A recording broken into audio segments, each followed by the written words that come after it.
Good morning, and welcome back to the show. We're here with upper school math and computer science teacher, founder of the US Robotics Team, and long-term veteran of both the tech industry and education, Mr. Peter Sweeney. How are you, Mr. Sweeney?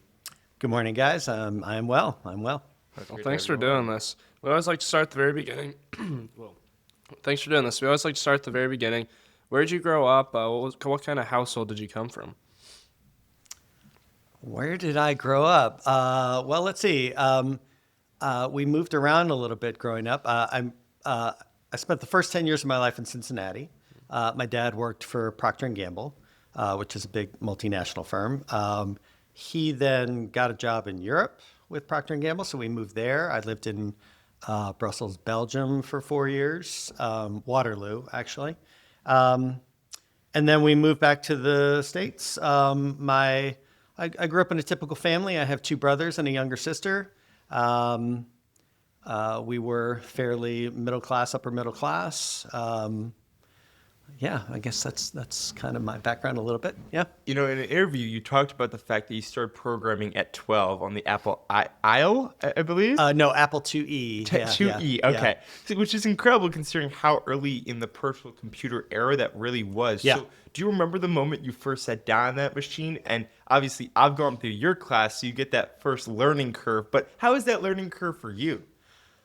Well, I remember it was a class that we took. It was in Belgium. I went to a private school in Belgium, and I remember I don't remember the exact moment, but I remember the feeling, which was I loved it. I loved and still do. I love making things, and so I felt like I was creating something. It was creative for me, but also I liked the immediate feedback of whether you got it right or wrong. I also had the advantage of I had a really good initial teacher. She explained things very well and challenged us. And there were a couple of upperclassmen who were doing things that were not being taught, were kind of like experimenting. And they were teaching me things that I thought was so cool. Trying to get it to do things that was not being taught was fun for me. So I remember that. That kind of form in your mind, like you wanted to go into tech when you were older, or did you have other dream jobs when you were younger? What were kind of your first ideas? Well, growing up and in school, I was good at everything. Not to sound too braggy, but I was good in English, I was good in history, I was good in math. So there wasn't really a plan in my mind that I was going to go into tech. I knew that I liked, being on computers, but they were not the only thing that I was doing in school. So it was early days back then. But from age 12, I've always had access to a computer. My dad bought the family a computer. That was an early thing to do. And I was on that all the time with my brothers. When we were allowed, there was computer time. My parents were pretty good about restricting screen time growing up. So, and then once I got to college, ironically, I didn't have access to a computer in high school. So I had access to a computer in elementary and middle school. And then I switched high schools a few times. And my last high school, they had one computer. I think only the faculty had access to it. It was in college that I really came back to it kind of full bore. And went from there. Let's talk about that college experience. We found out that you went to Miami University. So what drew you there? And looking back, what was some of that computer use at Miami that really started your love for computer science? Well, I was 16 years old when I went to college. Wow. I had when I said I moved around schools, my parents kept skipping me grades. So I skipped the 8th grade and I skipped the 10th grade. And so I really did not know what I wanted to do when I got to college. And I applied all over. I got into all the schools that I wanted except Princeton, Cursiu Princeton. But I had my pick of schools, but being 16, I think my parents were a little worried about sending me away too far. So Miami was about an hour away from our house. So it was far enough away that I could be my own person, but close enough that, if there was an emergency, they could come up there. So that's what landed me at Miami. The other thing that landed me at Miami was they had a program called the Western College Program, which was an interdisciplinary school, interdisciplinary studies degree.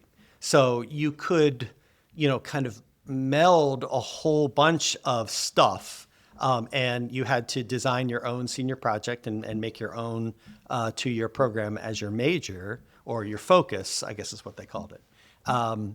So for that reason, the flexibility of having all that available to me. And I went through a couple of iterations. At one point, I learned French when we lived in Belgium. So at one point I was going to be a French literature major.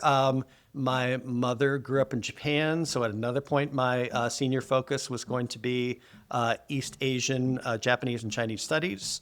But I kept my hand in with computers. I took programming classes, and eventually my major became computer science and learning, ironically enough. I had no plan at the time to become a teacher, but that's what it came down to. And you ended up working at PricewaterhouseCoopers as a computer consultant. What did that job look like for you right out of college, and what were some of those first experiences working with computers? They were looking for a specific skill set. I sound like Liam Neeson now. And my resume matched what they needed. I was initially a network administrator for them, and they needed someone who had experience running an IBM network using an operating system called OS2, which is now relegated to history. Once I was in the door, though, they kind of quickly realized, this guy can program, and this guy can do other things. So they kind of slotted me in as a programmer, as a consultant, and they started farming me out to clients. It was a great starter job. The big accounting firms, PricewaterhouseCoopers, and I think, I don't know if they're around anymore, but Deloitte & Touche is another name. A big one used to be Anderson Consulting. I think they're still around, but under a different name now. They were very much, we're going to hire a bunch of bright young people. We're going to push them hard. And in my case, they hired 8 people, and it was kind of understood that they were going to promote 2 of them after 2 years. So at a place like that, there is a pressure to excel, which I did. But there's also, they work you very hard. The hours are long. I had a pager, which is, precursor to the cell phone. I was on call 24/7. So that was the hard part of that job, but I loved it. Like it was like a fire hose. You were learning and working really hard all the time. Well, obviously you met that pressure as you ended up working 10 years in the corporate tech world. What skills did you build there that you didn't realize at the time would be useful in a completely different career later? I guess the interpersonal skills, like when you work in the corporate world, you meet a whole bunch of different people. And I mean, maybe some of that is innate. Like I worked with programmers who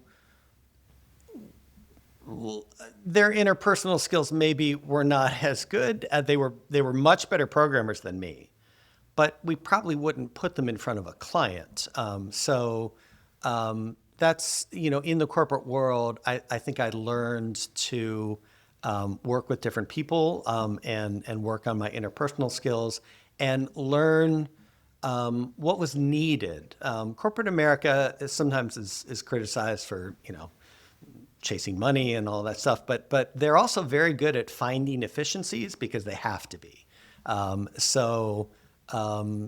Listening to people and understanding what they needed from the software that they were asking me to write was an important skill that I then used later on. Yeah.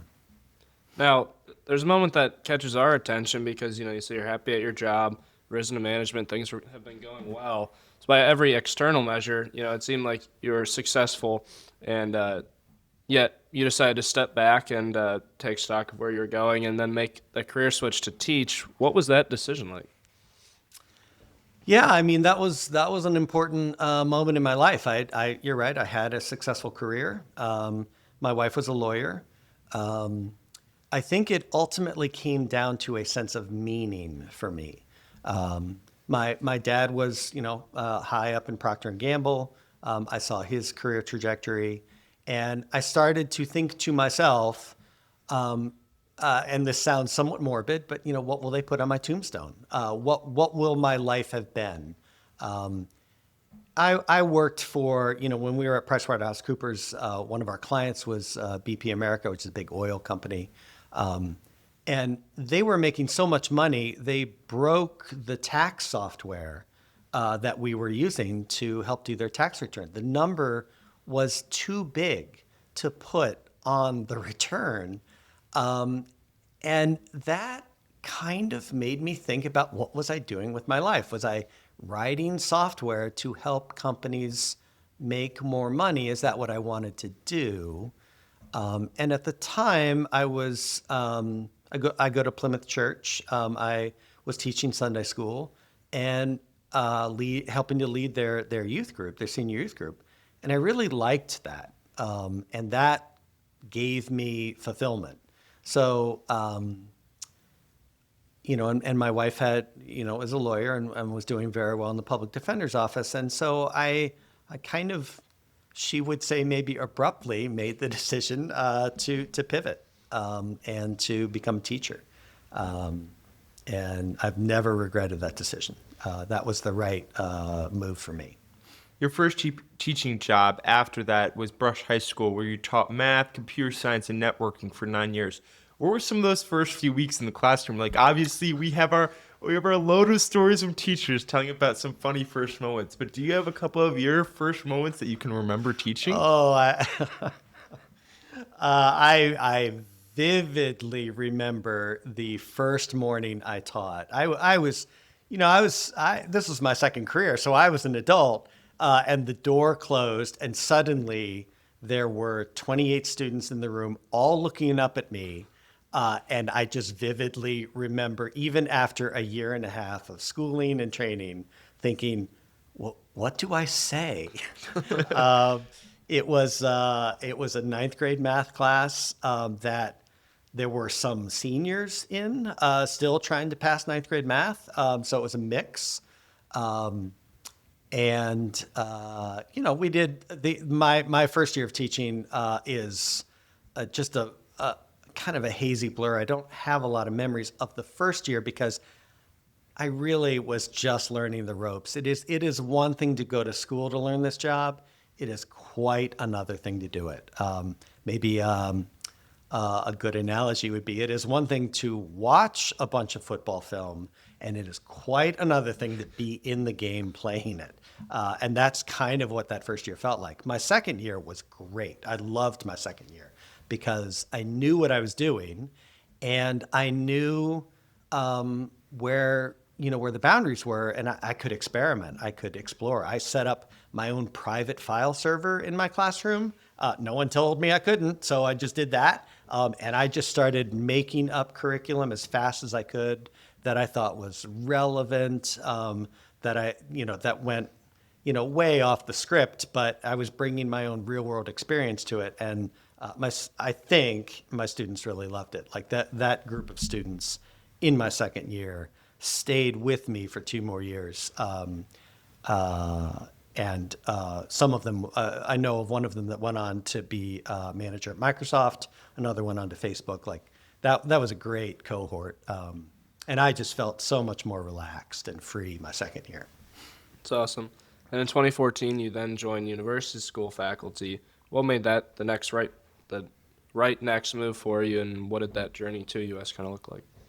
Well, I had 2 young boys at home, so I left Brush High School after 9 years, and I stayed at home for 4 years to raise them.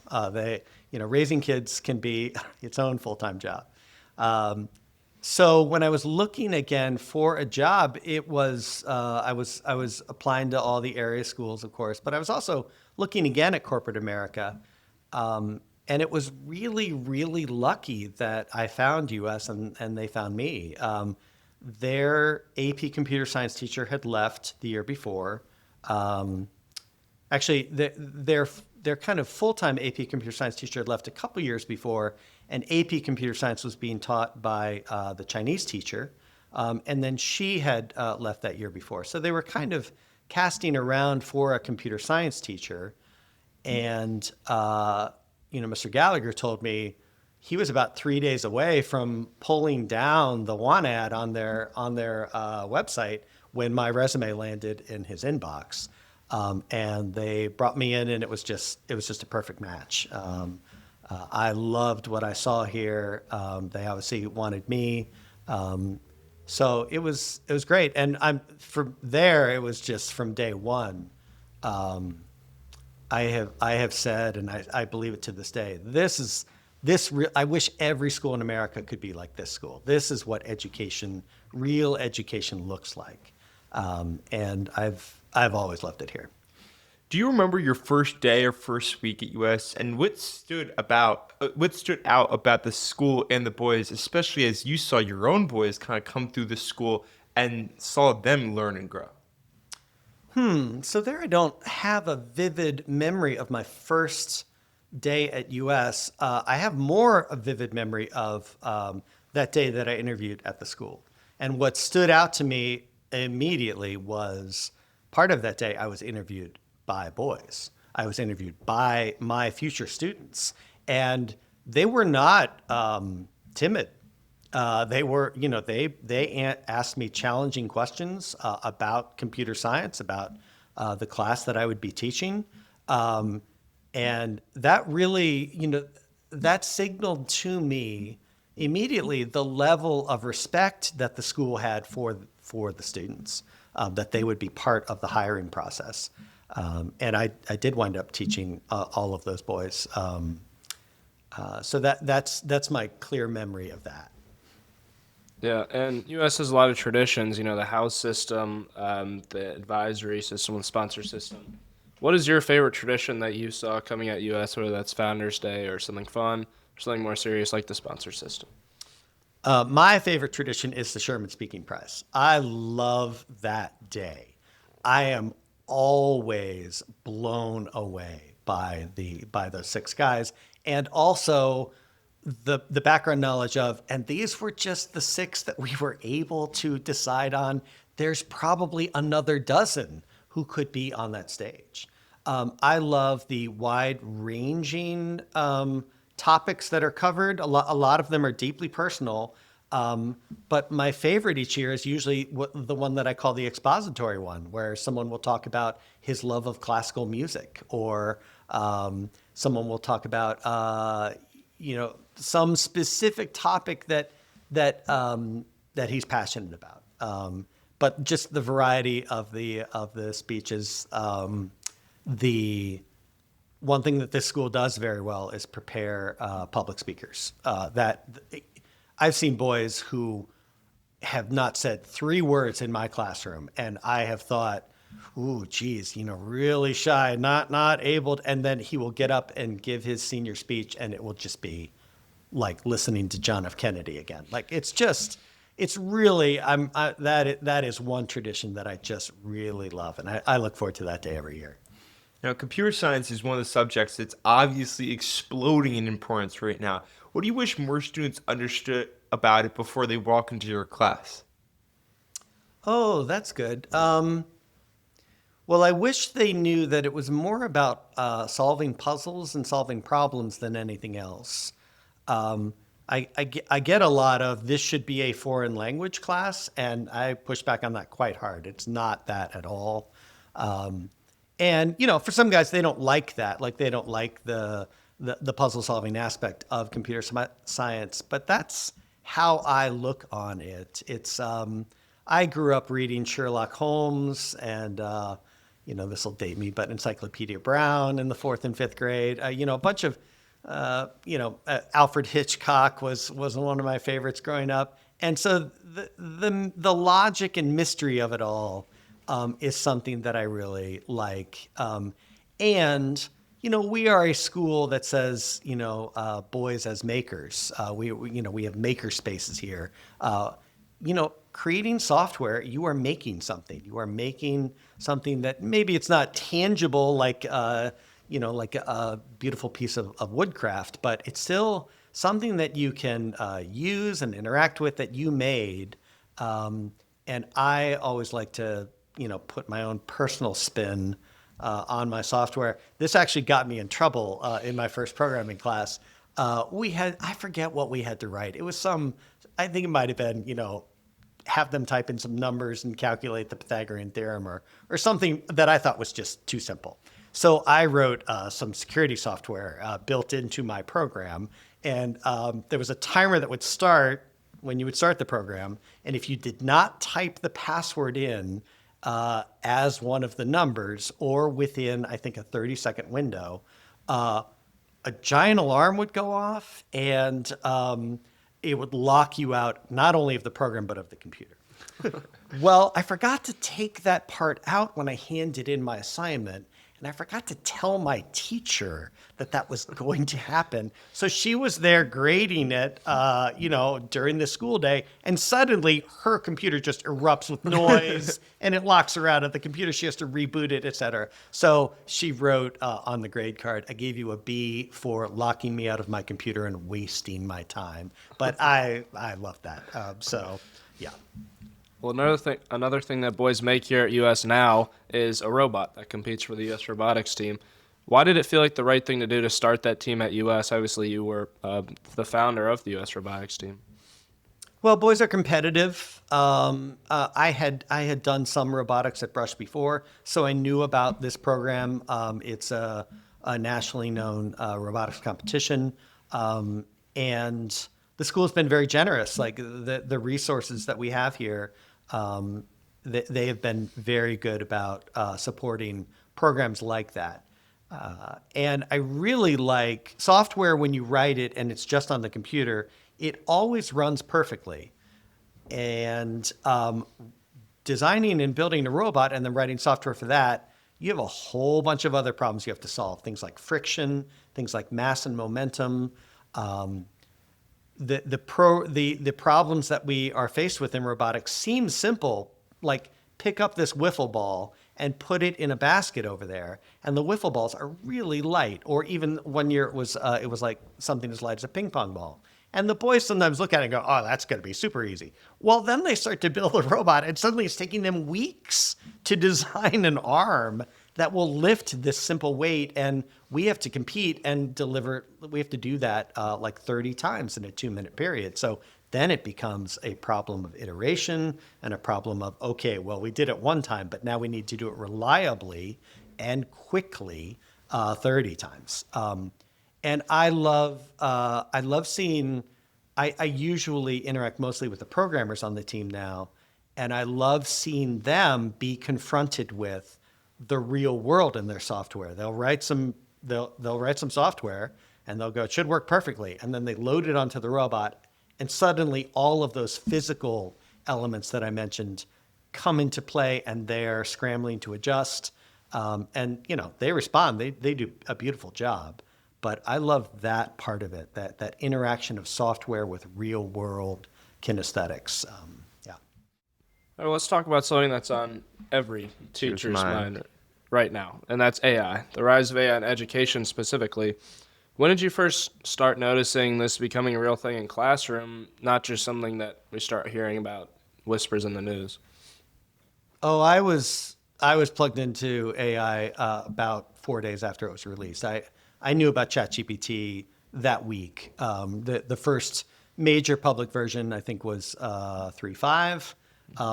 And I remember distinctly, it happened during exam review week. It was cold. I was on my phone, and I emailed Mr. Gallagher and several other school administrators saying, I believe the heading of my email was, "Our world may have fundamentally changed tonight."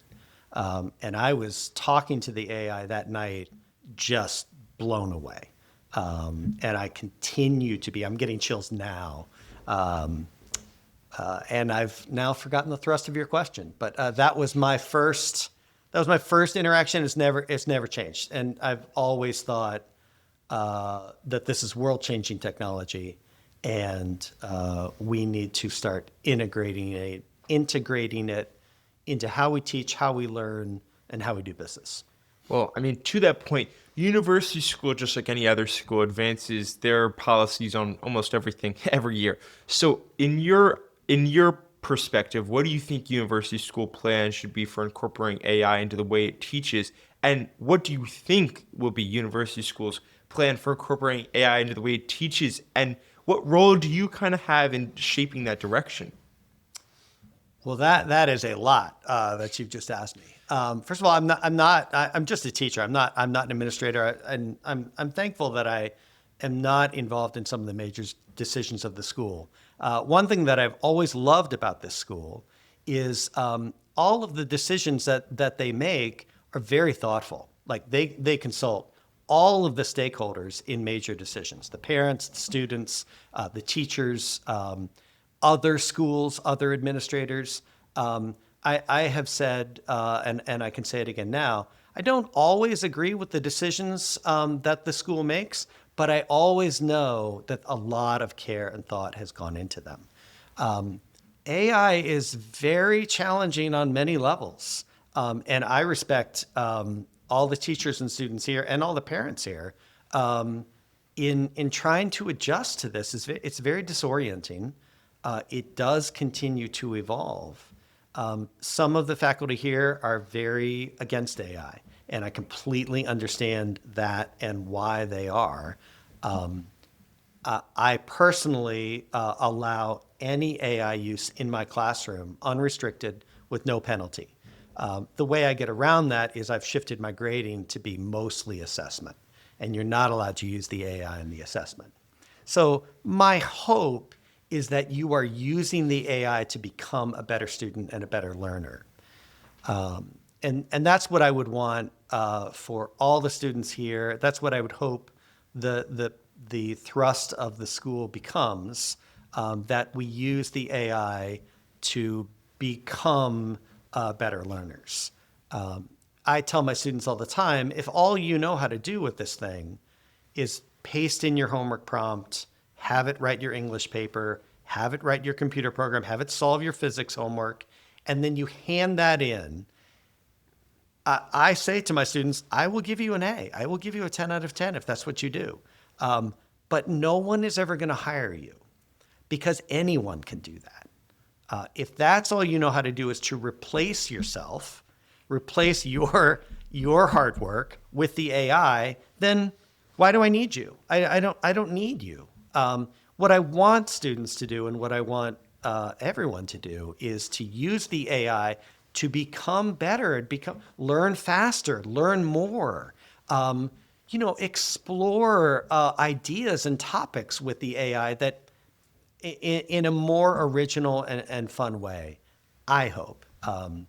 I have used it to make some of my programming assignments harder because I know my students will be using the AI to assist them to solve it. I try to model for them every class or every week how I'm using it. And I show them, look, I'm not using it to get my work done for me. I'm using it to make my work product better. Or I'm using it to have a conversation about some topic that I'm thinking about or exploring with. That's my hope. I don't, but it's changing quite quickly. It's changing very fast. So I think we're all trying to adjust. AI kind of came into our education after we had most of our formative years. So we are at a point where we can kind of use it to assist us in our learning. But just looking to that next generation that are coming up when AI is going to be existing their entire education, do you worry that, like many teachers, that AI can kind of hollow out critical thinking skills for that next generation, or do you see that differently? I worry about that a lot. I've had, I think it was Hugh Kapitke in my class a couple years ago said, we're at the perfect time because of what you just said. You already have had formative education and critical thinking skills. So now you're able to figure out how to integrate this safely and well into your education. But, someone in second grade today who, all they know is AI, that's a worry. But I don't see it as, oh no, we're all doomed. I see it as, okay, well, how do we deal with that? How, as a teacher, now I am challenged to design classroom experiences that will still promote critical thinking. When the AI first appeared, I thought to myself, well, reading is suddenly so much more important than ever because the AI gives this wall of text to you that you have to parse out. You shouldn't blindly accept everything that it says. And I think critical thinking is ever so much more important because as of, today, 2026, my anecdotal experience is it's only about 70 to 80% right on everything that it says. And so you have to be able to identify the 20 or 30% that is just flat out wrong because the AI doesn't present itself as unsure. It presents itself as confident, even when it is 100% wrong about something.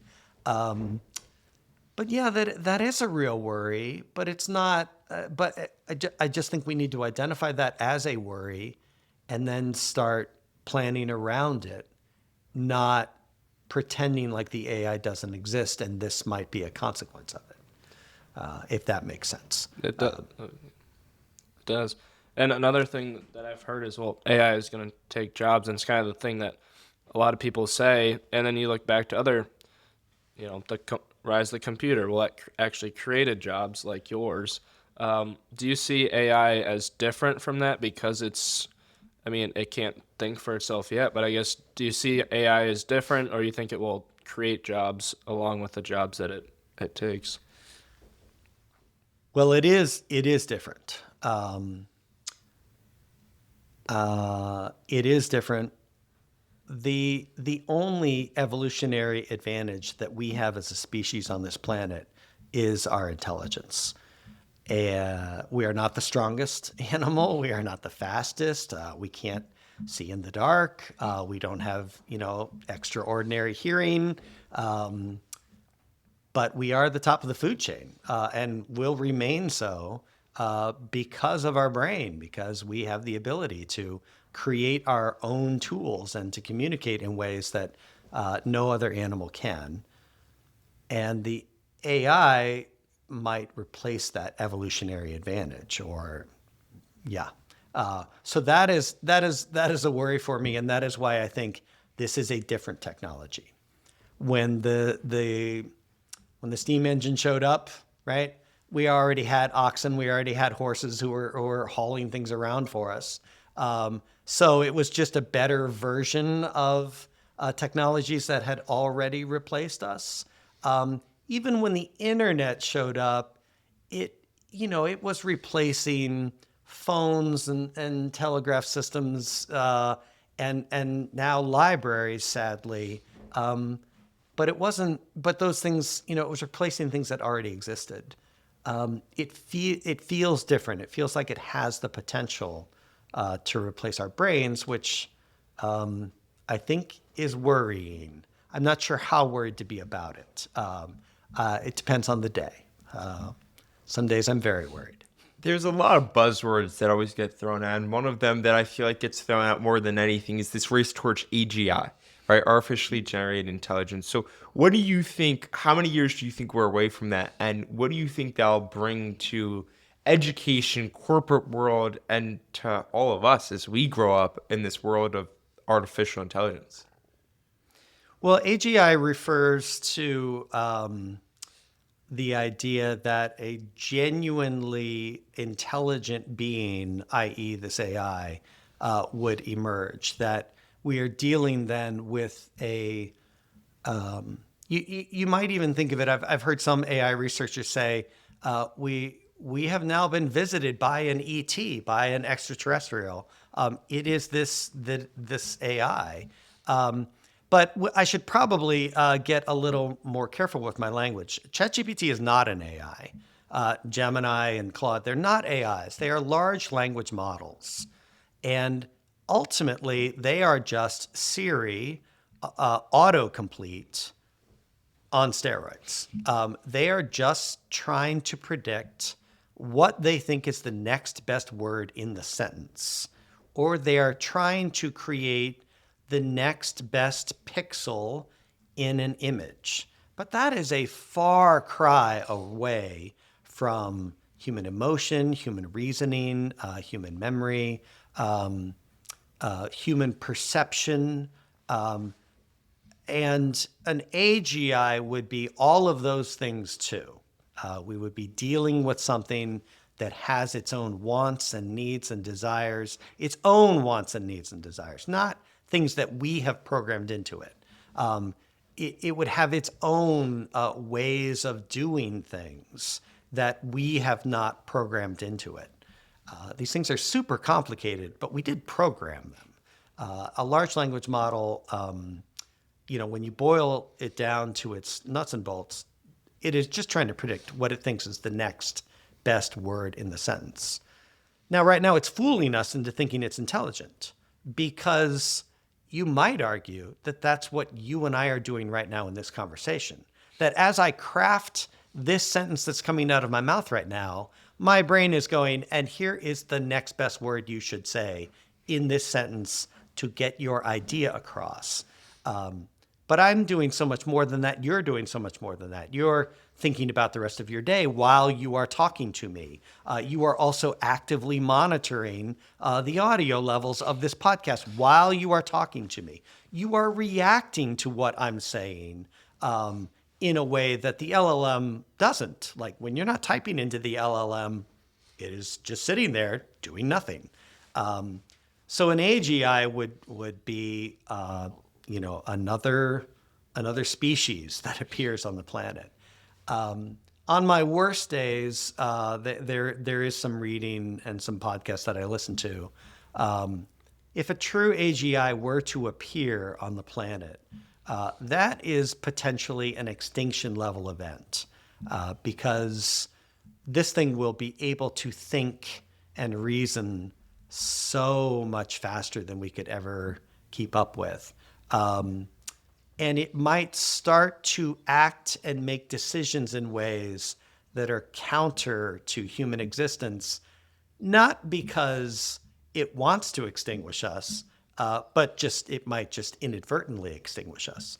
And there are various scenarios I could go through, but I don't necessarily want to bring the podcast down. But just know that an AGI is something that we should be afraid of. How far away are we from that? Well, if you'd asked me that 3 years ago, I would have said, 50 years, 100 years, like we're nowhere close. But then ChatGPT arrived. And we might be a lot closer than even I thought. It's hard to predict. I will say there are a couple of warning signs, let's say. It appears that corporate America thinks that this is a thing. In other words, that LLMs are worth investing in. They are spending hundreds of billions of dollars on data centers. So whatever you and I may think about the usefulness of these tools or about whether they're going to be around, there's a lot of money being spent on them right now. Is that a bubble? It may be. There's some evidence to suggest that the LLMs are not getting any smarter anytime soon, that this is the best they're going to be for a while. There's other evidence to suggest, no, they are going to get smarter and a lot smarter. Whatever the evidence, there's a lot of investment being made in the infrastructure. So that is a warning sign. The other warning sign is a story I tell about how humans are not good with exponential growth. We're not good at understanding what it means for things to grow exponentially. And for the first 2 years of their existence, or at least first 2 years of ChatGPT, it was getting smarter exponentially. It's not doing that anymore. But here's what exponential growth looks like. You have a pond in your backyard. It is being covered slowly with lily pads at the rate of double the amount every day. So the first day there's one lily pad, the next day there's two lily pads, etc. And ultimately, it will take about 30 days for the entire pond to be covered with lily pads. And they're growing exponentially. And the question I pose is, when is the pond half covered with lily pads? And a lot of people, kind of gravitate to, oh, that's like maybe halfway, like day 15. But if what I'm describing is true, it is half covered on day 29, the day before. That's what exponential growth looks like. You wake up one day and your pond is half covered. You wake up the next day and it's completely covered. And if these LLMs keep growing exponentially, we may not be able to correctly anticipate when they break through to something like an AGI. On a much lighter note, do you still personally code or build things on your own time just for love of it? Obviously, you have a bunch of classes you're teaching that use AI and use coding. And to that point, do you have a favorite model? I know that's a big question that everybody has, whether or not they're a Gemini, Claude, or ChatGPT guy or some crazy other thing. But what's your favorite model, and what do you still personally code or build things on your own time? I do still code and on my own time. I still love to do it. I feel like I can do a lot more now. Like with the AI, I will say, hey, I want it to look like this. There was a day when I used to learn how to make graphical user interfaces. So I know how to do that, but I would have to reteach myself. I've been programming since I was 12. I'm only 24 now, so it's not been that long. But anyway. I've been coding for a while, so I've learned a lot, but I've forgotten a lot, and I feel like with the AI, it can quickly get me back up to speed on areas. I never try and do something with the AI that I don't know how to do. I would never ask it, for example, to write me some cybersecurity software, for example, that I'm not familiar with, because I wouldn't be able to judge, did it do it right? So I always ask it to do things that I'm able to judge and test if it did it right.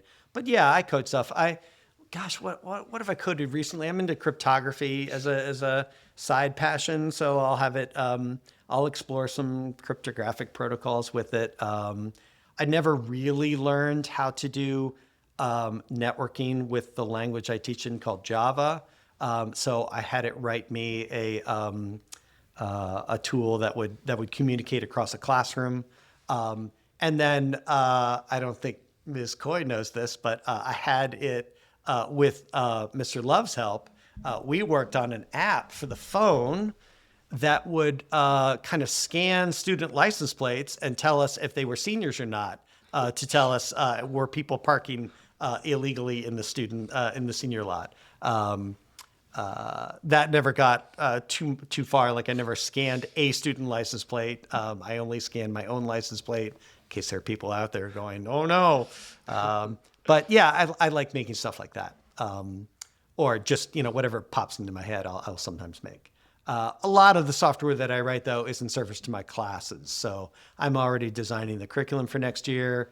I am upgrading all of my assigned programs and making them more graphical. And the AI is helping me scaffold that so that I give the students stuff that is interesting and fun to work with, but is missing the key ideas that I'm trying to teach. So I'm mostly using it in that way to make my assignments more interesting. In terms of favorite model, I pay for both ChatGPT and now Gemini. Gemini, about a year ago, became much, much more capable, especially with sound and video. I use Chat more 80% of the time. I use Gemini maybe 20% of the time. I've not used Claude very much. It's a smaller company. They're very good at coding, but I haven't had direct experience with that.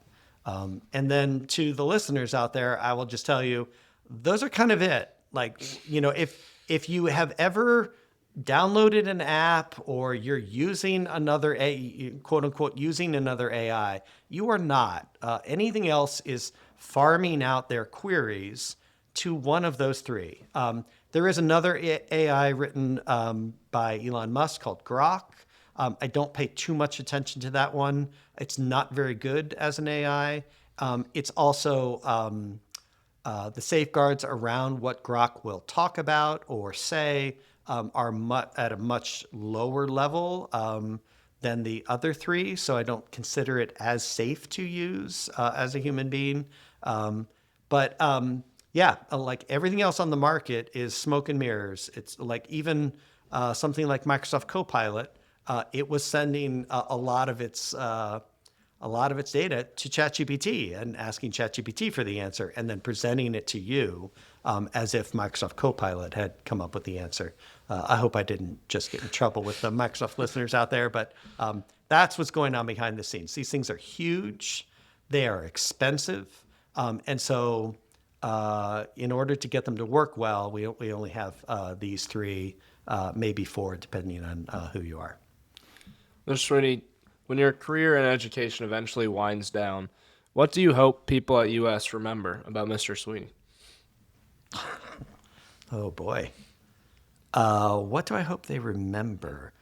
I have found a lot of joy helping people. So I hope they recognize that everything I do was in service of that goal, I guess. I'm a big fan of leading people to the right answer and not telling them the right answer. So I hope they remember that, maybe some of the times when they felt like they were struggling or confused in my classroom, that I was actually helping them because I was kind of leading them to the answer and not just handed it to them on a silver platter. I hope they remember that I was very passionate about teaching and about my subject matter. And I guess I hope on some level they remember that I was a good person. Yeah.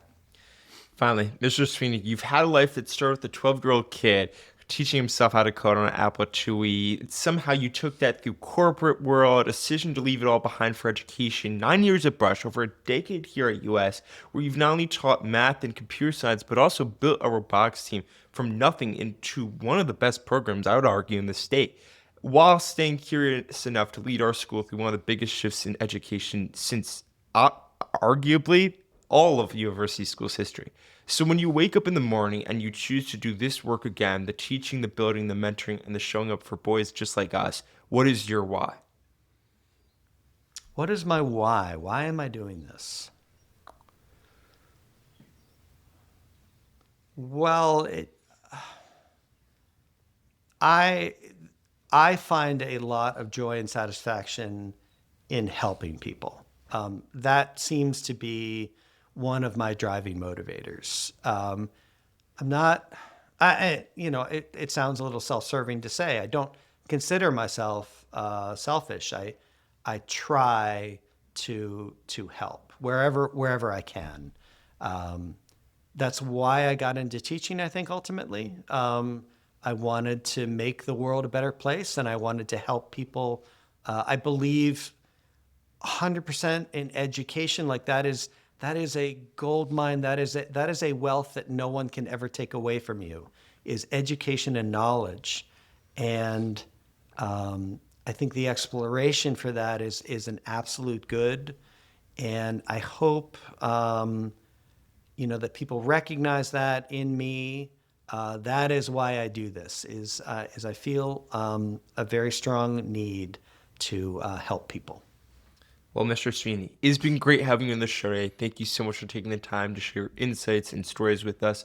And to our listeners, thank you so much for tuning in, and we'll hope you'll join us next Wednesday for another episode of Late Start Show. Thank you, Mr. Sweeney. Thank you, guys.